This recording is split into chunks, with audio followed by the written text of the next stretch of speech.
बहुत बहुत शुक्रिया संचालक महोदय जी। मैं संबोधन की उधर बहुत शुक्रिया, धन्यवाद। मैं संबोधन की तमाम औपचारिकताओं को छोड़ते हुए केंद्रीय अध्यक्ष आदरणीय टाइगर जयराम महतो जी को और समेत तमाम आप सभी साथियों को, बड़े बुजुर्गों को और जितनी भी माताएं बहनें यहाँ पर पहुंची हैं, आप सबको अपना झारखंडी जोहार पेश करता हूँ, क्रांतिकारी जोहार पेश करता हूँ, आदाब पेश करता हूँ, सलाम पेश करता हूँ, प्रणाम पेश करता हूँ।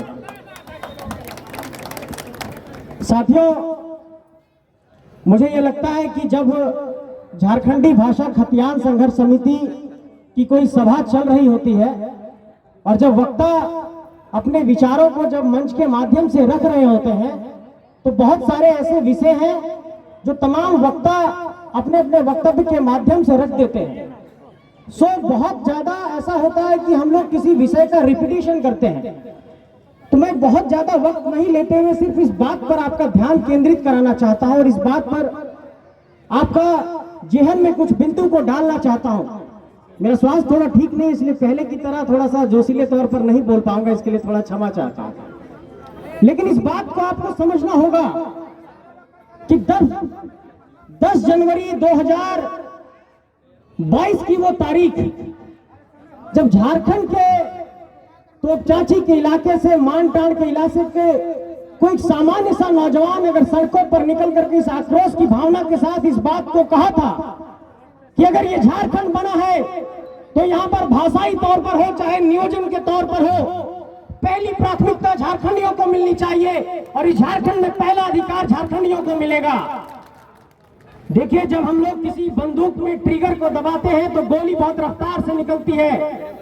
झारखंड की इसी वेदना और पीड़ा को 10 जनवरी को 2022 की तारीख को रणधीर वर्मा चौक पर उसी ट्रिगर को टाइगर जयराम महतो जी ने दबाया और झारखंडी जनमानस को सलाम पेश करता हूं कि इस चेतना को आप लोगों ने समझा और इसको जागृत किया कि नहीं, वास्तव में ये बात जायज है।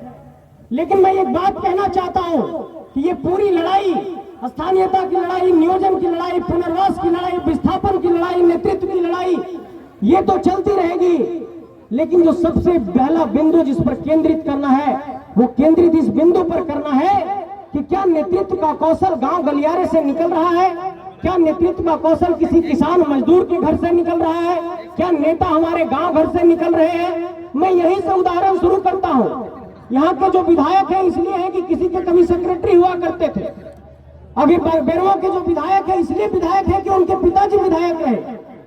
जो गिरिडीह के सांसद है इसलिए सांसद है कि अपने फैमिली की प्राइवेट लिमिटेड तरीके की कोई पार्टी चल रही है। आप तमाम इलाकों में गौर करिए कि झारखंड के अंदर जो विधायक और सांसद बन रहे हैं वो या तो वंशवाद की उपज है, या तो परिवारवाद की उपज है, या तो पूंजीवाद की उपज है। अब यहाँ पर आपको गांव से और खलिहान से अपना नेता निकालना होगा। ये लड़ाई इस बात की है मेरे साथियों। और जब तक इस बात पर नहीं सोचेंगे, पूरे साउथ इंडिया में देखिए, चाहे वो जयललिता की राजनीति हो, चाहे वो अन्ना द्रमुक की राजनीति हो, चाहे डीएमके की राजनीति हो, चाहे आप बिहार को ही देख लीजिए। बिहार में एक नारा दिया जाता है, बिहार फर्स्ट, बिहारी फर्स्ट। तो जब हम ये बात कह रहे हैं कि झारखंड फर्स्ट, झारखंडी फर्स्ट, तो किसी के पेट में दर्द क्यों होता है, इस बात को आपको समझना होगा मेरे साथियों।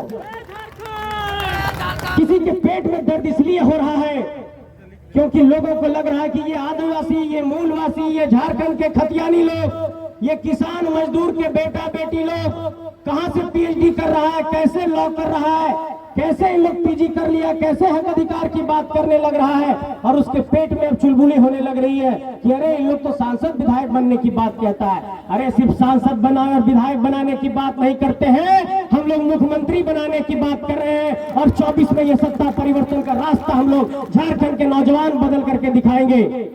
और कई लोगों ने ये आरोप लगाया कि बोकारो और धनबाद की धरती से निकला और ये एक सिर्फ जातीय संगठन बन करके रह गया है। आपने देखा कि संथाली भाषा में कैसे अभी हमारे हांसदा भाई लगातार फर्राटेदार तरीके से आपसे कह रहे थे। मंच पर रिजवान जी बैठे हैं और मंच पर फरजान जी बैठे हैं। मैं ये कहना चाहता हूँ, चाहे अकलियतों की बात हो, चाहे आदिवासियों की बात हो, चाहे मुस्लिमों की बात हो, चाहे यहाँ के मूलवासियों की बात हो, चाहे पिछड़ों की बात हो, चाहे दलितों की बात हो, सभी को इस संगठन में बराबर सम्मान मिला है और सबको इस संगठन में संजो करके एक तरीके से कह सकते हैं कि माला बनाने की कोशिश की गई गई है, इस बात का आप सम्मान करिए कि ठीक है हम लोग नौजवान लोग हैं, बहुत मंझे हुए राजनीतिक खिलाड़ी नहीं है, लेकिन इतना तो मानना पड़ेगा कि बड़े बड़े राजनीतिक सुरमाओं को इन नौजवानों ने पानी पिला दिया है। इस बात को आपको मानना पड़ेगा मेरे साथियों।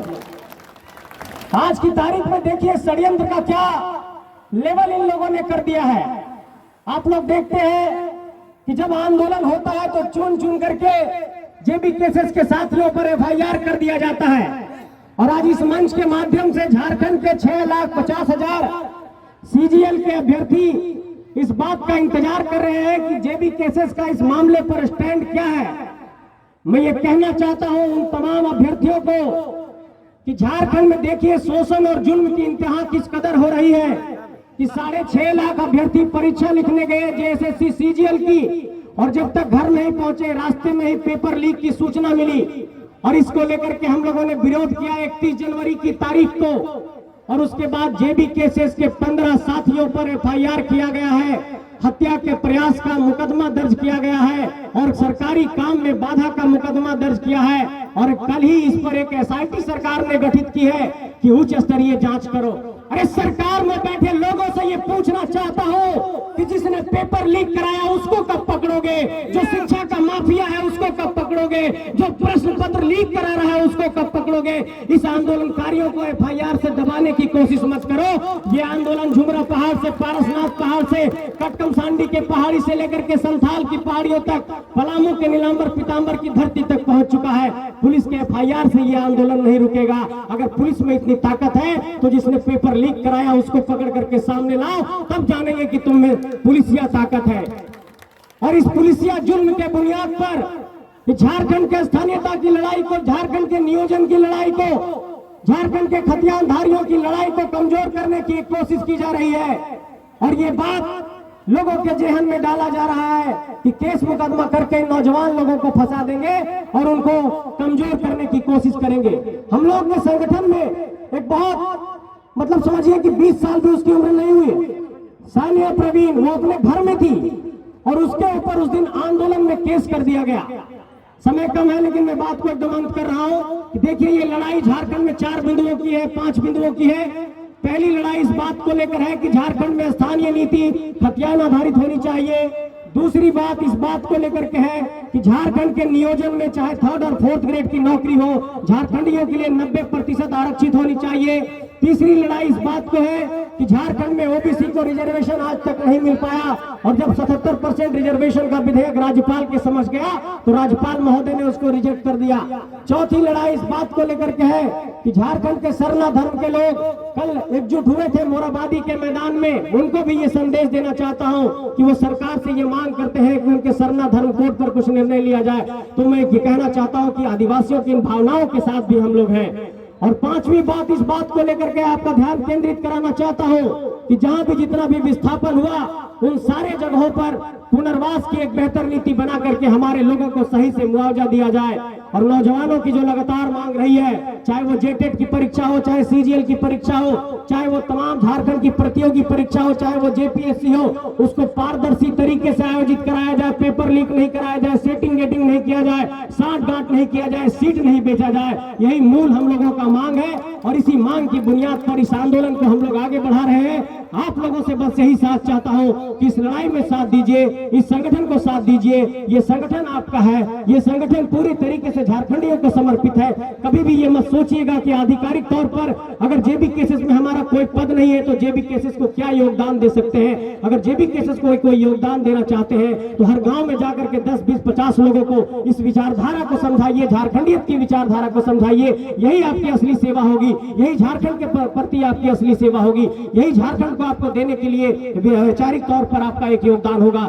यही आप सबसे कहना चाहता हूं। आइए मिलकर झारखंड को आगे बढ़ाते हैं, झारखंड को बदलने का एक संकल्प लेते हैं और झारखंड की गलियों में जो ये आवाज कोने कोने तक पहुंची है इसको घर घर तक पहुंचाते हैं। आप लोगों से यही भरोसा रखता हूं कि इस लड़ाई को बीच रास्ते में नहीं छोड़ेंगे और इस मंच के माध्यम से आप लोगों को ये संकल्प दोहरा रहा हूं कि इस लड़ाई को किसी भी मोर्चे पर कहीं पर भी किसी तरीके से भी जाकर के जो लड़ने की बारी आएगी तो इस लड़ाई को लड़ेंगे, इस लड़ाई को बीच रास्ते में छोड़ करके नहीं जाएंगे। ये भरोसा आप लोगों को दिला रहा हूं। बहुत बहुत शुक्रिया, धन्यवाद, सबको प्रणाम, नमस्कार। फिर मुलाकात होगी और इसी मोड़ पर लगातार झारखंड को आगे बढ़ाते रहेंगे। बहुत बहुत धन्यवाद।